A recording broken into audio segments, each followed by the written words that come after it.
Hey guys, this is my leak. This is the podcast. Today, we have an extraordinary guest with us. Dr. Lexx Brown-James, the sex doc, is here to share her incredible insights and expertise. Dr. Lexx is a renowned sexologist and certified sexuality educator who assists individuals and couples in overcoming a variety of relationship challenges, including distance, intimacy issues, mental health concerns, and trauma. In this episode, we dive into the intricacies of sexuality, we unpack common relationship obstacles, and we discover practical strategies to improve intimacy and communication.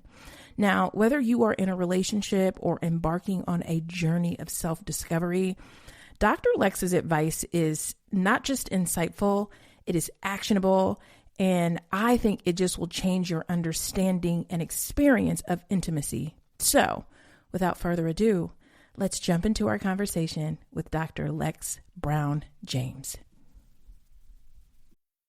The IKEA Business Network is now open for small businesses and entrepreneurs. Join for free today to get access to interior design services to help you make the most of your workspace, employee well-being benefits to help you and your people grow, and amazing discounts on travel, insurance, and IKEA purchases, deliveries, and more. Take your small business to the next level when you sign up for the IKEA Business Network for free today by searching IKEA Business Network. Okay, I am over the moon excited to talk to you on the podcast today. Dr. Lexx, the sex doc, is here with us today. And I've learned so much from you in just following you on Instagram and having these conversations with you. But for all of us, can you please explain to us what a sex doc is? Absolutely. I have goosebumps. I'm so excited to talk to you. I love everything you do. So easily, a sex doc is a person who talks about sexuality, right? So not just those first three letters. People just think we talk about intercourse, but sexuality is like all encompassing. It talks about the body. It talks about power. It talks about esteem. And I squarely house myself in sexual relationships. So between you and others, between you and yourself. And I really try and help people increase their intimacy, however that may look for them. Amazing. I must know, what inspired you to become a sexologist and sexuality educator? There's a couple of stories. The one I will tell you, though, is I grew up in a privileged household. I had two parents at home. Okay. Both came from divorces, and my parents were affectionate. And it wasn't something I saw around my neighborhood. Yeah. Like, I grew up in College Park, Atlanta, Georgia. Okay. Lots of single parents. Right. And my neighbors, three of my neighbors, we all had dual parent households. And I don't know what their relationships look like, but everybody, I think, has the opportunity and the capacity to love and be loved. Mm-hmm. And I didn't see that in my community. When I asked my clients who they looked up to in romantic relationships, they would say the Cosbys. Right. Everybody I know. Because who was the role model? Right. Mm-hmm. And so you are seeing this in your home and you're not seeing it outside. And it's just like, how do we, I don't know if fix is the right word, but like, what can we do? I think the part that's really tricky about this, Dr. Lexx, is that, like, how does one find you? How do I know I need to see you? You know what I mean? What's the difference between, like, what you do and what a, you know, sort of the kind of like typical therapist does? Mm-hmm. So what's interesting is most people come to me after they've been to a therapist or after they've been to like a religious support group, right? Okay. So some type of, we went through coaching through our church or we went to our therapist, but everybody sometimes acts like sex is a dirty word. I have people get in my office and they whisper it. People never, it's not a built-in part of everybody's education. So like, I don't care what you do. If you suck toes, suck toes. I do not care. Right. It is a judgment free. As long as it's consensual between adults, I do not care. Literally. That being said, people usually find me because they feel like they've lost their sex drive. Their orgasms have changed or disappeared. Postpartum's happening. There's some type of attachment injury, infidelity, resentment. Or sometimes they're just not getting along with their lover and they're like, I don't think I like them. Help me. Right. Why don't I like them all of a sudden? And then there's also like injuries, right? We think of like postpartum birth injuries and now it hurts to orgasm. Or I don't even know. Maybe I'm a little bit queer. Maybe I want to explore. How do I set up a menage a trois? How do I set up a threesome so we don't ruin this, right? Right. All of those things, all of those people are the people that I get to see. People dealing with a lot of sexual shame, especially in Black and brown bodies, because we're hypersexualized all the time. And then last but not least, probably people looking to explore their kinks. Like, what am I into? There's a whole like smorgasbord of delectable delights that I've never tried. Right. Who do I get to talk to that's not going to tell my business? Right. That would be about me. The things that I want to do. So because we love talking about relationships, what are some of the, like, what's the issue that is like at the top that you see in your office? Like, number one, I can pretty much tell you I'm going to see this X times a month is. Absolutely. So the number one thing that always comes up that everybody says is communication. We don't communicate. And really? I'm like in the Sex Doc podcast, it is communication. Which doesn't surprise me. What is up with that? Well, because everybody believes it's communication. And I'm like, it's not. It's your intimacy. It's not your communication. It's your intimacy. You heard what they said. You just didn't like it. Ooh, smoke. Intimacy. They said what they said. You didn't like it. But lovers have a hard time being vulnerable with one another.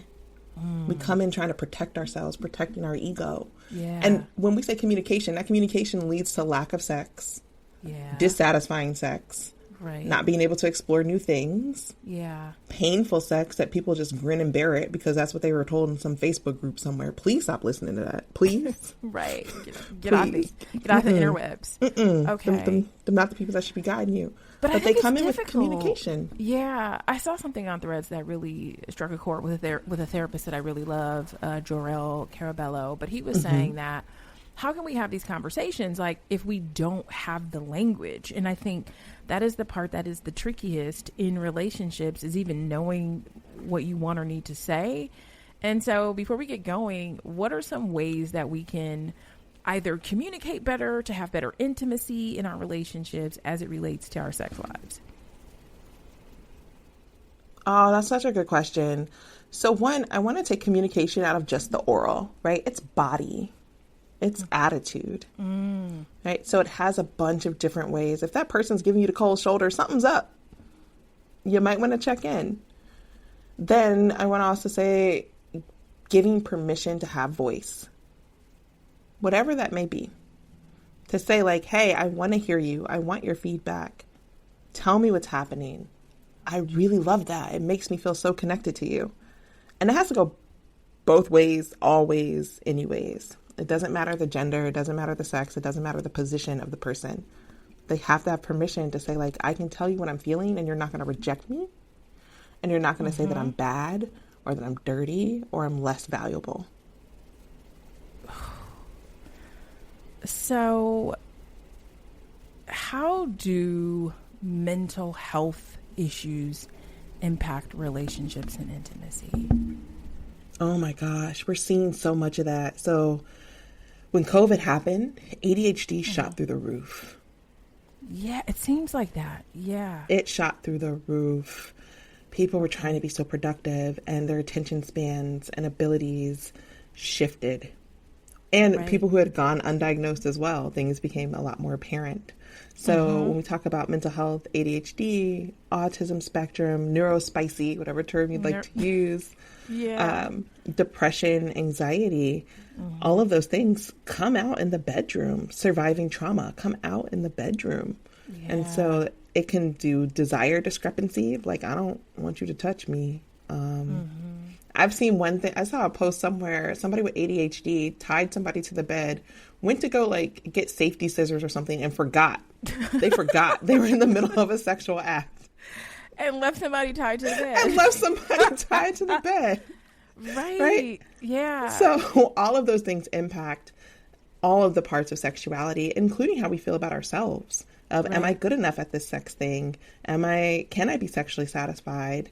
Am I sexually satisfying my partner or partners? Right. Whatever, all of that comes in, and I can go stints without wanting to have sex. Not because I'm asexual, not because I'm aromantic, but because like I'm out of energy. Right. I'm just so tired. That's so tricky. I think about, you and I have had these conversations about sort of like Black women, sexuality, shame. I feel like you told me you even had done some research on this. Can you tell us about sort of what you discovered and what we could like afford to know about ourselves? Absolutely. So everybody hang on, okay? Wherever you are, don't swerve while you're driving. I'm about to say some stuff. Don't swerve. Hold on tight. Be careful. This is your warning. So my research actually studies non-consensual, consensual fantasies. Okay. So some things would be termed sexual assault or rape fantasies in Black women specifically. So the fantasy, not the actual act, the fantasy. Okay. And what I discovered, it was over 300 Black women who had never reported being sexually assaulted or having sexual trauma in that way, who had actual fantasies of force because the idea of being powerless in a situation made it okay for that pleasure to take place. Girl, I feel like I'm computing some stuff in my mind. Think about it. If we are trained to be the super women, to stretch a dime to a dollar, to rescue the community, the church, your family, your kids, your husband, to make all of these decisions, to be the boss chick too, that's a lot of power in decisions. And we've been trained that we have to be twice as good to get half as much. And we know that's true. We need 2 times the amount of degrees as a single white man to get even as far. So it's true. And when it comes to being sexually desirable and wanted, we've been shamed our whole lives. From birth, we get shamed. She's fast. Look at that shape on that girl. Look at her She out here doing something. Right? So all of that putting together, it makes sense by being powerless in the bedroom, not having to make decisions, not being threatened with somebody taking your power away. And you get to enjoy it without guilt, without shame, feeling like you're bad and unlovable. That becomes really attractive. And somebody's idea is just to make you as pleasure peaked as possible. That's sexy. That's sexy. That's sexy. Right. Okay. Goodness. Wow. So, I don't know. I feel like sexuality in Black women, I mean, where my friendships have been, I think it's still one of those, these are still tricky conversations to have, you know. I think there's still a good amount of shame. I mean, I'm all about privacy, but I think there's like a level of secrecy or just, you know, not having permission. I think, how does one, like, I don't know about the list of kinks. How does one even, I mean, this is the beauty that, like, of following you. Like, I read a couple of books that you suggested, and I wouldn't even know where to find these damn books if it wasn't for you. But it's like, where can we start looking to, I don't know, have a broader sex life? And I think maybe if you could break it into, like you said, a relationship with ourselves and a relationship with partner or partners. Yeah. So if you're a person that's like a bibliophile, you like to read. So there's Emily Nagoski's Come As You Are. Yeah. Right? So it's Come As You Are. It's all of the work. It's research. Okay. It's all the stuff for yourself. Right? Right. The other person I love is it's called The Velvet Lips. Oh. It's Marla Renee Siniaz. Okay. She actually has a questionnaire on her website. Okay. Where you can say, am I into this? Okay. Yes or no. It is a yes, no, maybe list. Okay. Email me Taking so the I can put guesswork this in out the of notes. it. Okay. So yes, just a quiz. I will do. Okay. Yep. It's a yes, no, maybe list. Also, Afrosexology has an entire masturbation guide. If you're a person that, if you're using your rose, I love that you love that. Go for it. If you're using your rose and you're always on your back with your knees up and that's the only way that you use your rose, it's time to switch that up. I heard. It is time to switch that up. Get on your knees. Get on all fours. Stand up. Put a leg up on the bed. Whatever you need to do. Okay. Don't fall in the shower. And please don't come after me because I'm not going to pay that suit. But Don't do this in the shower. Do some stuff differently. Because you switch up those experiences of your body. Right. Which can escalate your actual pleasure. Wow. So I feel like you need to give us more tips, because you're saying change the position on the masturbation with the rose, get the guide, anything else to like be sexier with ourselves. Yeah. So I will admit that I only read erotic novels in my off time.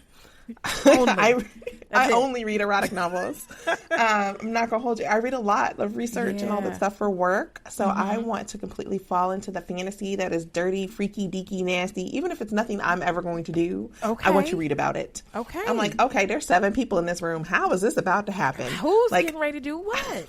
I'm so interested. Okay. So, reading erotica can be another way. Consuming new erotica. If you want to look at ethically made porn, there's Jet Set and Jasmine and King Noir, who are black bodies who make graphic, sexually explicit materials for adults that is consensual and sexy and softcore and hardcore and have everything that you could think. Okay. And then also look in your local area. There's probably a sexologist or sexuality educator. They have classes. Yeah. You can go learn how to tie up your ankles yourself. So you can teach somebody else how to tie you up properly. I think it must be stated that you are the person who introduced me to Goody Howard, which has been here, that everybody loves. She is entertaining, and she is an educator. I got to see her in person, and I was like, wow. I didn't know such things existed. Riteology. And I've taken riteology twice. The virtual and the in-person I took. And it was just empowering, because I think what I love so much about that class is like it helps you remove the, what is the word I'm looking for, but just like, oh my God, am I too heavy? Am I not doing it right? And like she said, she's like, it's just like singing, and you practice, all of a sudden the runs, I feel the same way. You take a couple classes and you've got this confidence that you know what you're doing. Yeah, because nobody ever taught us. I feel like, what is it? Like it was in Bridgerton when Daphne was like, Mom, you never told me about this. Right? Think about your sex talks. Our sex talks, especially as black girls, was don't go out there and get pregnant and bring no baby home. That's it. And then what you won't do, another woman will. Girl, those were the 2 books. That was it. That was the conversations we had. None of it was about our pleasure. Yeah. None of it's what do you want? Yeah. You know, how I even got to you is that I decided that I'm like, I want to be a sex positive parent, whatever the heck that means at the time, because I'm like, these are all the things that I want to do differently. And so through Melissa Pintor of Sex Positive Families, she's the one, how I got to you, who got me to all the, and the big idea was, all the stuff that I want to teach my kids, sis, you need to teach yourself first.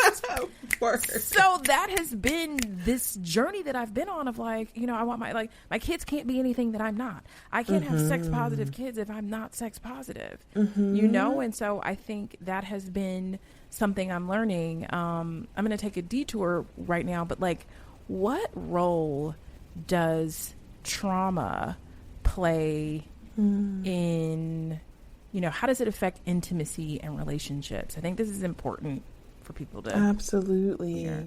And I'm actually going to tie it to that sex positive parenting piece, right? Yes. Because our parents didn't have that either.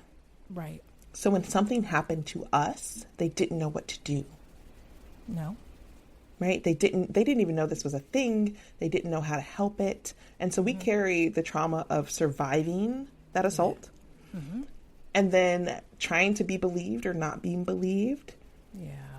And I am a proponent, and I always say this, we do not let perpetrators control our pleasure. We do not let perpetrators control our pleasure. They do not have a right to that. Yeah. And so when we talk about sex positive parenting, that was actually what made me become a sex positive parent, is I didn't want something to happen to any of my children. And I sit in the privilege of hearing some of the hardest stories that people have survived, of the worst things that humans can do to other humans. Yeah. And to see people come on the other side of that, feeling empowered, feeling like they can own their sexy, feeling like that perpetrator no longer has power over them is the privilege of my job. The absolute privilege of my job. Yeah. And I wanted my children to be able to feel, and when we say sex positive, we're not just talking about intercourse. I mean, I want my kids to feel good in a 2-piece bathing suit if they choose to wear one. I want them to feel good about their hair and how it grows out of their head, about their skin tone. I have a daughter the color of night and a daughter the color of dawn. Yeah. And they recognize that about themselves, and it's not ugly or bad. They don't feel shame around it. Yeah. And also, I will say, the first grade teacher did give us a compliment that my first grader is great at practicing and establishing her own boundaries. Come on. She is a model for the class. Yes. Okay. In relationships, she's like, I don't want to play with you today. You haven't been kind to me. And she can say that and not feel bad and guilted and shamed into doing something that feels against her. That's sexuality. That's sex positive parenting. Yes. When we have trauma, that stuff gets short circuited. Say more. Right? So when it gets short circuited, we start to not trust ourselves because we think we're bad. We think it's our fault. I'm not good enough. I can't possibly do that. Or I should make them happy because that makes them feel good, and that makes me a quote unquote good girl. Right? Yeah. And so if someone has experienced trauma, would you recommend in addition, if they are with a sort of traditional therapist, would you recommend adding this layer on as well? Speaking Absolutely. With a sex therapist? Well, if their therapist doesn't do sex therapy, then yes, absolutely. I think all therapists should do sex therapy. Except in the places where you're uncomfortable. If you know that you cannot sit across from somebody who's gay and be affirming, right? You don't need to... A, I don't think you should be in a profession. But B, I think that you need to make sure that person can be adequately held and taken care of. So there are some people... even their own traumas, because therapists are humans, that are like, ooh, I can't be the person that walks you through this journey. I haven't healed my own stuff. We're known as the wounded healers. Right. That's what therapists are. We're wounded healers. Yeah. So if we know that that's not our bag, but I think, yes, absolutely. And I've had people refer out to me for like specific kinks or specific like desires, or they don't know about this identity. And so sometimes they refer out and be like, hey, help me. Help me with this. How do I help this couple with this? Right. And I'm more than happy to do so. But yes, I absolutely think if you can't bring up sex with your therapist in all of the realms of sexuality, you need to bring it up. And then you need to say, like, how are we going to bridge this gap? Because sexuality is, again, part of the whole self. Right. All of it. Right. So helpful. Okay. I feel like in a time of social media, there are tons of people in long distance relationships. So I want to know, what are some of your tips of maintaining sort of like healthy and intimate long distance relationships? Oh, absolutely. So long distance relationships can be hard. What we find is that people tend to honeymoon when they get together. So they just get together for like this brief period of time. And it's like, yay, we get to do the special things. Yes. Stop doing that. I need y'all to do regular things. Really? Go do the laundry. I need y'all to run them errands. Like, feel what it's like to be in a regular beat. So that's when you're together. Okay. When you're separately, remember that intimacy begins as soon as you wake up. It can be a text message. It can be a Marco Polo. It can be a call. It doesn't always have to be sex heavy. Okay. But it can be flirting, checking in, being vulnerable, sending a voice note. My lover and I got together. He used to send me these little voice notes in the morning because I loved his voice. Ooh. And I swear if I wouldn't have left that phone on the top of the car when I drove off, and it might have gotten rolled over on the highway, I would still have that voicemail. Okay. Because I loved it so much. I would go back and listen to it. Really? So... getting that little like touch right throughout the day of check-ins, of regular check-ins, not just like these super huge conversations. Right. And then get your sexy time in. Okay. They have all sorts of tools nowadays. There's vibrators you can control with your phone. Yeah. Like, have at it and enjoy. This is what some people might use camera to camera action for. Right. Again, making sure that you trust the person and that revenge porn is actually a crime. So We're not recording things. Maybe our face isn't on things, but we can send people sexy things. We can send them erotic novels that we write and stories or fantasies. We can do that. Like, I can't wait till you get here. I would love to try this thing out. Yeah. Right? So there are a bunch of different ways that you can start to connect long term. It's, I bought you this gift. Try it and think of me. Right? Let's try it together. Yeah. What does that look like? And they make a sex toy for every type of genital pleasure that exists. Yeah, okay? they do. I think the hard part for, and what I hear, is the flirting, right? How can someone become a better flirt in a way that doesn't feel cheesy, or should we just let it feel cheesy? Well, I think it's going to feel uncomfortable because, we've been socialized that some flirting gives people the icks, right? Yeah. That's the news term. Oh, it's an ick, this and that. Yeah. One of my professors told me nobody ever leaves a first date upset that they talked about themselves. Wow. Nobody ever leaves a first date saying, I talked about myself too much. Right. It was so uncomfortable. Right. It's expected. Yeah. So with flirting, it really is about your energy, right? I love to tell people, I want you to snorkel with somebody first. So metaphorically, I want you to stay at the surface. So you have a little breathing tube. Okay. We're not deep soul diving on this first date at this bowling alley. Like, we are snorkeling. Okay. I love that analogy. We are snorkeling. We're snorkeling. You can scuba dive once you figured out that it's safe to snorkel. So I might share, I'm a Star Trek fan. Okay. If this person yucks my yum of being a Star Trek fan, that's a red flag to say, I don't know if I'm safe with you. I have a whole lot of other nerdisms. I don't know if I want to snorkel next to you. Let's see what else. I think so. We get small things. Yes. Help us with this, because I see there's all this relationship talk online about red flags, green flags, safety. What are some examples of safety in a relationship? Because I hear it, but I don't know what the heck that means. So yeah. So absolutely. Remember I told you people come to me talking about communication, but it's intimacy. Right. So intimacy means that there is a level of trust where you can be vulnerable. Okay.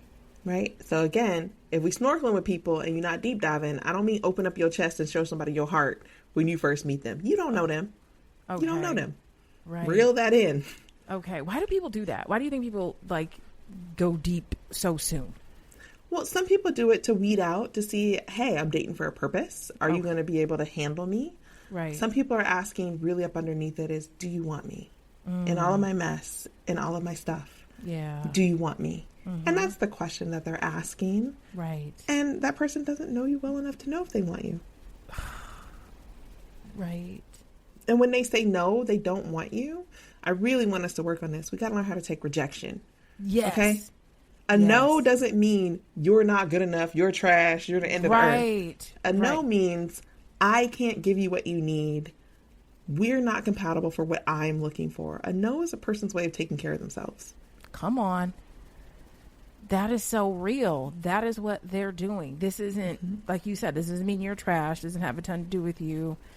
This is about, I can't meet your needs. And I'm aware of that. So I don't want to lead you on. I don't want to keep doing this. I'm uncomfortable. I would like to be out of this. I'm not ready to do these things. I still want to F around and find out. Whatever it is. Right. I think this is the hard part with having friends that are dating. Is there a way to say, I mean, I know there is, but I'm dating and seeing other people. How do you ask, are you sleeping with somebody else? You know, you meet somebody, you start sleeping with them, and it's where are we? Do I even have the right to know? Help us, Dr. Lexx. What do we do? I mean, absolutely. If you're sharing your body with anybody, I would say before you share your body with anybody, with time and place, right? So if we are right at the entrance of you about to put their body in your mouth, that might not be the best time, right? We're going to go ahead and pause before we have that and be like, hey. Yeah. Right? So before we get there, saying I'm really interested in us being able to get together. I'm hot, I'm horny, I want to do this. Yeah. I need to know, what's your latest physical check? And we don't use dirty and clean. That's not the word. It's just, are you aware of what your health statuses are? Helpful. Right? Can I have that full consensual knowledge before I share my body with you? And yes, I love condoms. I love dental dams, internal, externals, right? People be out here without all of that. Okay. Yeah. Use them.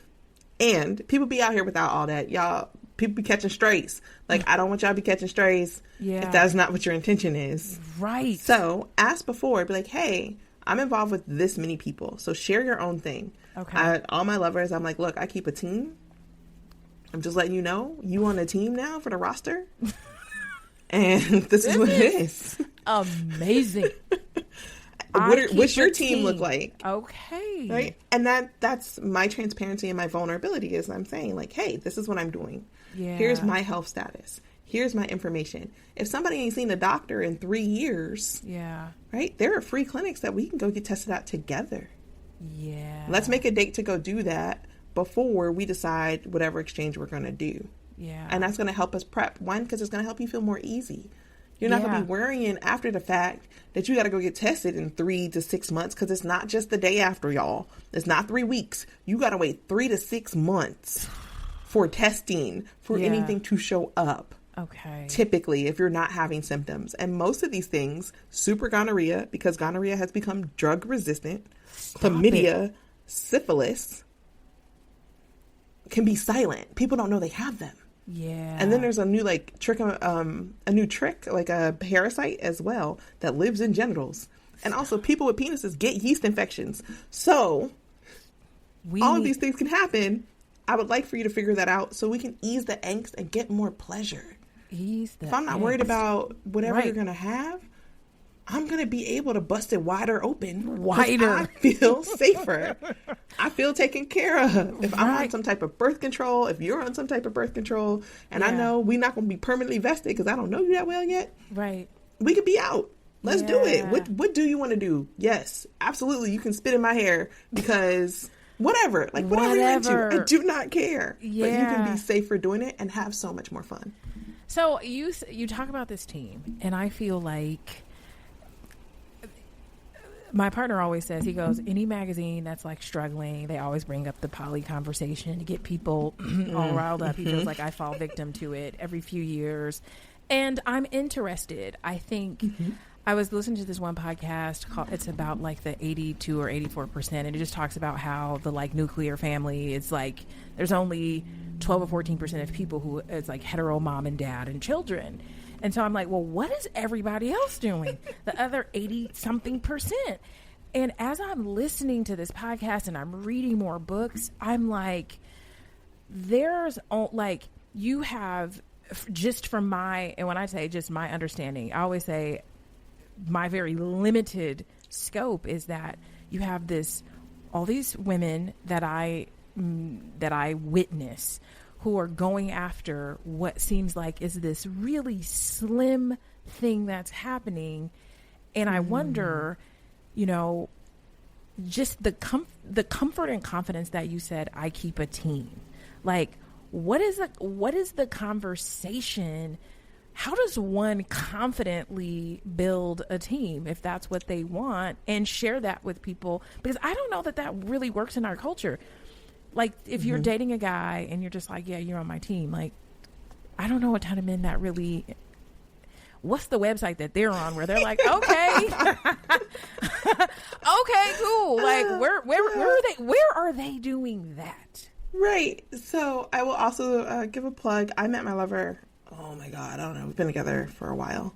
On Plenty of Fish. That's how long it was. Okay. Oh, girl, yeah, you. yeah, Plenty of Fish. We met on Plenty of Fish. And for the people who are looking to be non-monogamous consensually, okay? Because people who cheat aren't non-monogamous. They're cheating.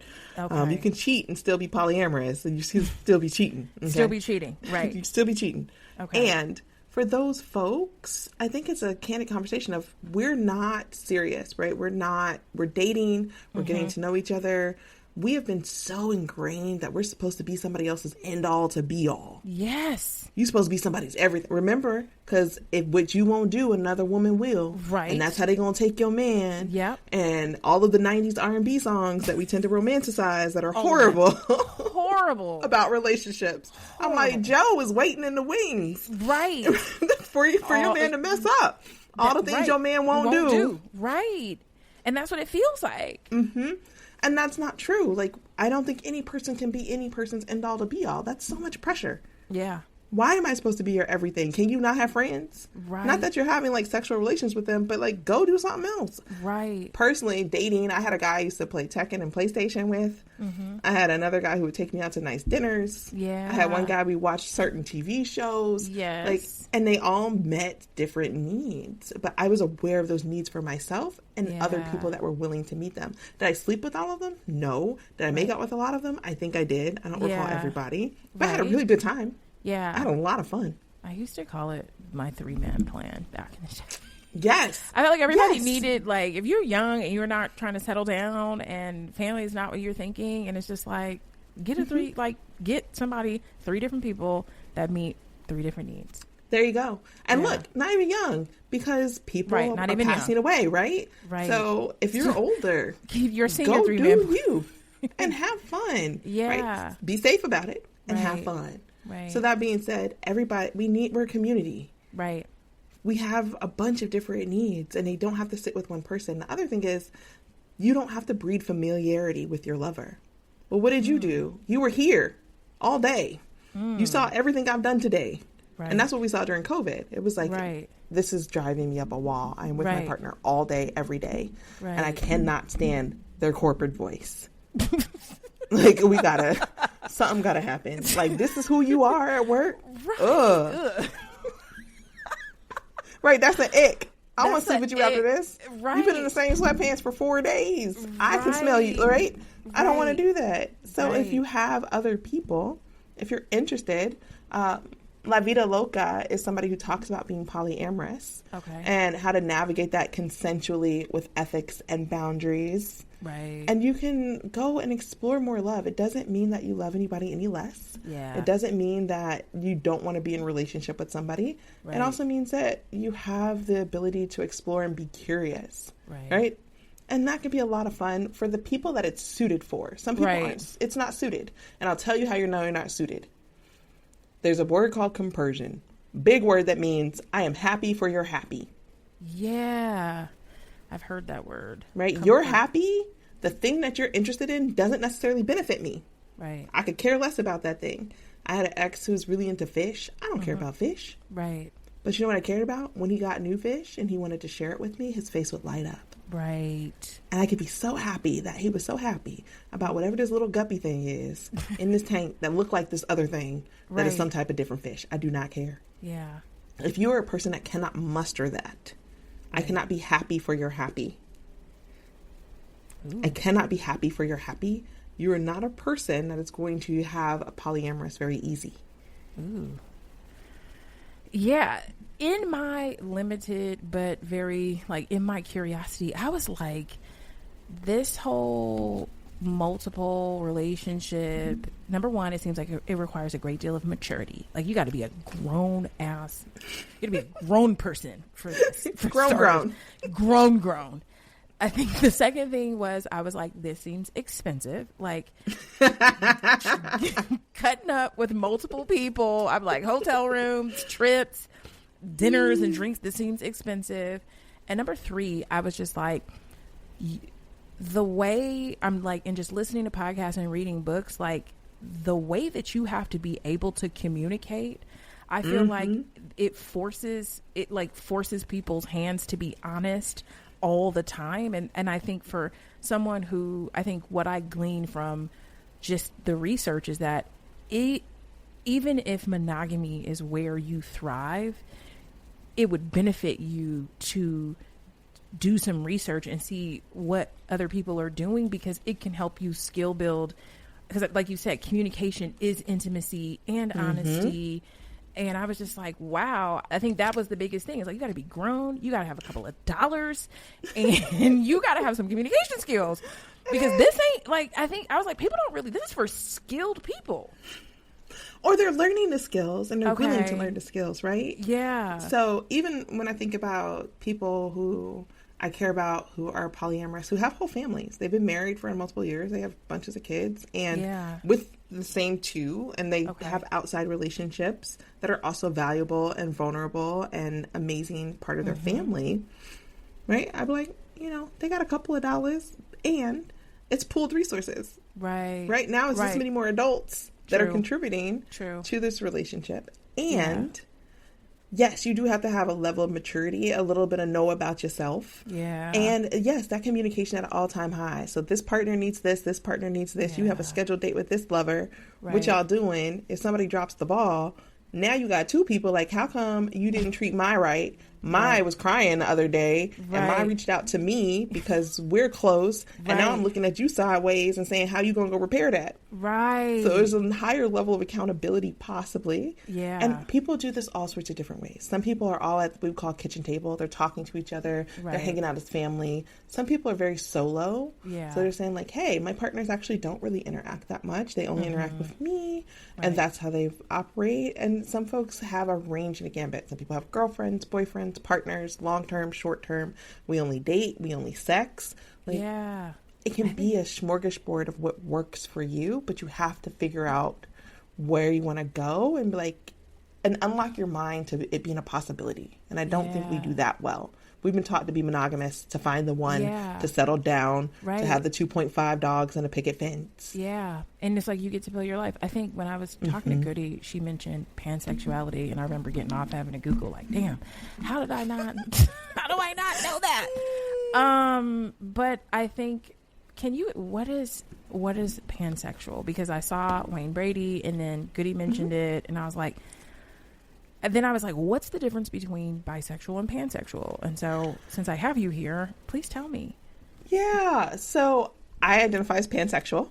Okay. I am a pansexual person. Okay. And the bisexual pansexual argument has been through the ringer back and forth. So it wasn't just, I was like, what's the difference? No, it's not just you. It's not just everybody. Me. Okay. Yeah. Okay. I'll say for pansexual pride, sometimes people send me like cute pictures of frying pans because they're just like, making fun of it. It's fine. It's just a joke. But it basically means I'm attracted to people. I don't really care their gender expression. I don't really care necessarily like the genitals that come with the body. I don't care. Okay. That makes sense. Like, I am for it. I like you. I am down for you. Right. Anybody can get it. Right. That doesn't mean that I don't have like types. I don't have preferences. Right. But I really don't really care how much the shell is. Like, if I find you attractive, I find you attractive. I want you. I want you. Wow. It just seems, like I said, that's grown. I mean, I guess the world could be your oyster. Yes. I mean, permission. I think that's the hardest part, is giving yourself permission to be all of these things without getting so wrapped up in the labels, I think that's the part that's tricky. Yeah. Maybe. And some people, labels evolve. And so some people just feel more comfortable with pansexuality than bisexuality. Some people were raised with the idea that bi only meant two. And we know that from historical sense, bi meant all. And people just weren't socialized with that kind of definition. So you identify how you want to identify. Bisexual feels better for you, go for it. If pansexual feels better for you, go for it. But they can be all inclusive of all genders. Both can. And for me, I geared towards pansexual because I liked the expansiveness of it. Yeah. Right? Which I wasn't raised with the understanding that there was an expansiveness in bisexuality. Yeah. And so because I didn't have that raising and I had to go back and unlearn the things that I learned, then pansexual just seems to fit more. And so it feels really good. My partner knows I'm pansexual and is fine with it. And he's been like, okay, yeah, I don't care what she does. She's happy. We're safe. Happy and safe. I think so. Something that I got off your website, and I definitely want to hear what you have planned coming up, but you have these like relationship check-in cards that are unlike any of the generic stuff I've seen. Can you share a couple of like your really good questions that kind of get the ball rolling? What are some of your favorites? So I love those cards, and I'm glad you love them too. I find that no matter what week it is, even if you've already answered the question before, when you answer the question that week, it's different. The answer is different. Okay. So like one of my favorite questions is, how do we need to switch up our power dynamics this week? Ooh. Right? So that can be erotic. Yeah. It can be familial. Like, hey, I really need you to take the lead and be the default parent for the kids this week. I have a lot to do. Help me. Help me. Right. Right? Or it's, I want to be the lead in the bedroom this week. Like I've been, I really want to do some stuff differently. Yeah. That's a good idea. Right? And so it gets the ball rolling. Another question I love is, what are the goals that you have this week that we need to accomplish together? Right? So it's a built-in support mate. I'm saying I'm interested in you. I want to see you succeed. Yeah. And it's not about my ego. It's not about me doing it for you. It's how I can say I am supporting. Right. So you can still stand on your own, but if you need a bolster, I'm there. Yeah. Right? Yeah. One of my couples way back when had a goal. She was turning 30. She was with a man, and she was like, I want to orgasm 30 times for my birthday. Get it, girl. And I was like, are we doing this in one day? Is this a span of a week? Like, what? How? Right. What are the parameters? Hours? Right. She said she wanted and she was gregarious. She did 24 hours. And I was like, okay. Oh. Well. Yeah. Vitamins, water, lube, right? Yeah. Clitoral orgasm, G-spot orgasm. Like, what do y'all want to work out? Does this person need to orgasm? Because I don't know if he's going to be able to build up that much stamina. He's also a man of age. And she was like, no, just me. And he was like, I'm for it. Yeah. And I think they like got to 17 or 18. So they got about halfway there. I mean, talk about setting goals. You know, I need but the dedication. I need to revamp some of the things I'm trying to achieve in my life. Exactly. Yes. Okay. Before we get out of here, I must know if you could put together Dr. Lexx's personal intimacy, I'm not even at sex kit. What's in it? Oh, okay. All right. My personal intimacy sex kit. Okay, so I would put in my cards. Okay, yeah, the cards are fantastic. I would put in some sex toys from Goody One because she has the smorgasbord of things. She does, and I trust her. Right. So between penis sleeves, I just recommended that for a client, and they had successful stuff. So a masturbation sleeve, it actually goes around the penis. Okay. You can close it off to create some suction. So if you're a person who's like sensitive GAD reflex, and I want to do this, it creates suction for folks. Wow. And it's also just fun to play with, and it's ribbed on the inside, so there's some texture. Okay. A water-based lube. Why water-based lube? Water-based lube because for things like latex, oil-based lubes break them down and make them weaker. Okay. So if you have a latex toy, if you have sometimes a silicone-based toy, or if you're using some type of internal dental dam condom that's latex, a silicone-based or oil-based will break those down, and they will become weaker and then break. Okay. And we don't want that. So water-based. And also water-based is less likely to build up like yeast infections and things like that. Okay. Yeah. So, keeping your BV... keeping your BV away. You don't want to have BV. Right. Keeping your pH balance. Okay. And then what else would I want in my kit? I'd have some lube cards. Yep. I would probably have some like rope bondage play stuff. Okay. Just the idea of like restricting somebody's movements or having my movements restricted again because I get to tantalize or be tantalized at will. Is there anything else? Like whatever sex toys. Okay. It'd probably be a suitcase. It's a suitcase at this point. It's a suitcase at this point. I love the Traveler.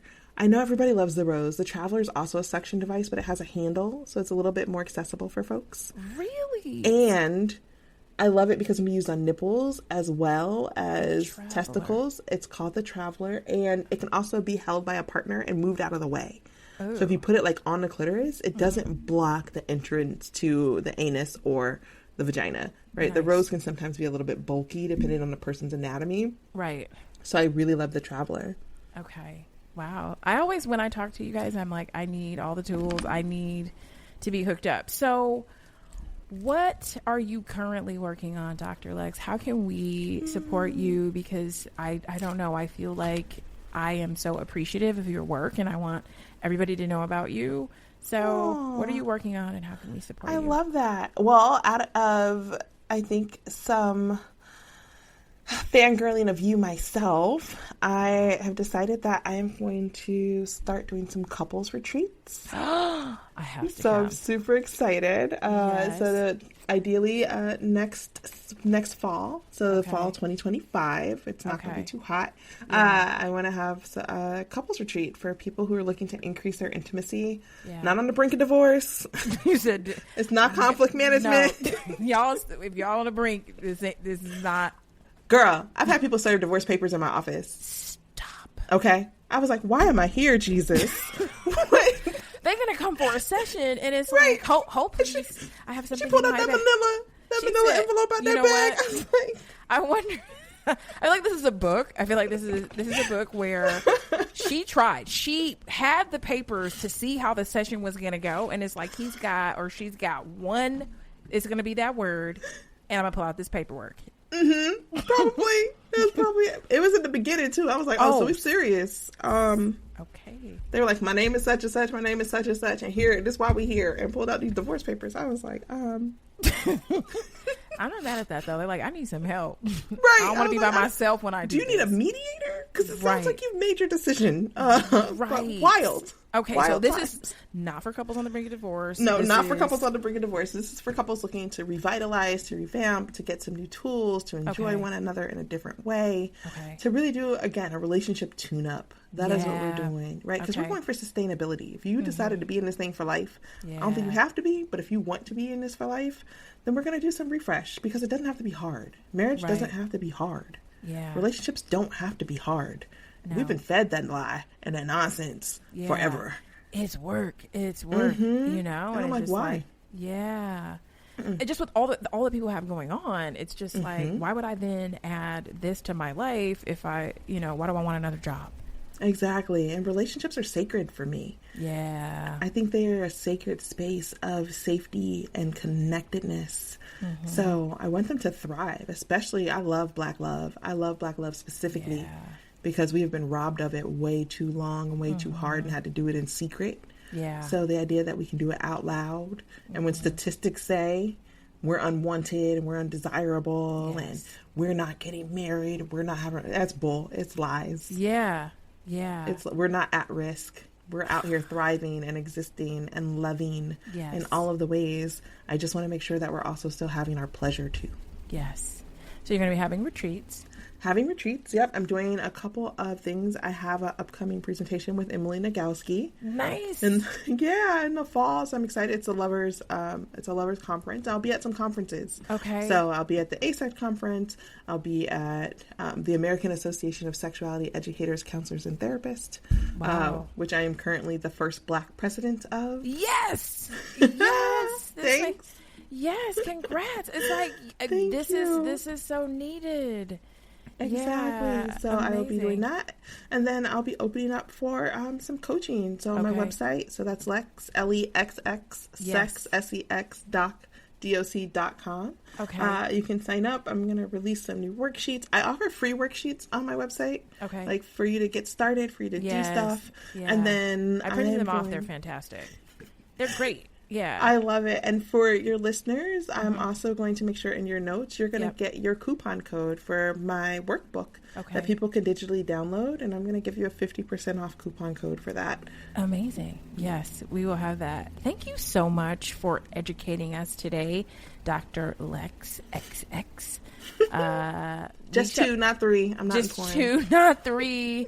And I feel like I'm going to bother you for those websites that you mentioned, like how to find out what you're into. I'll post that so we can have healthier lives because sex is included.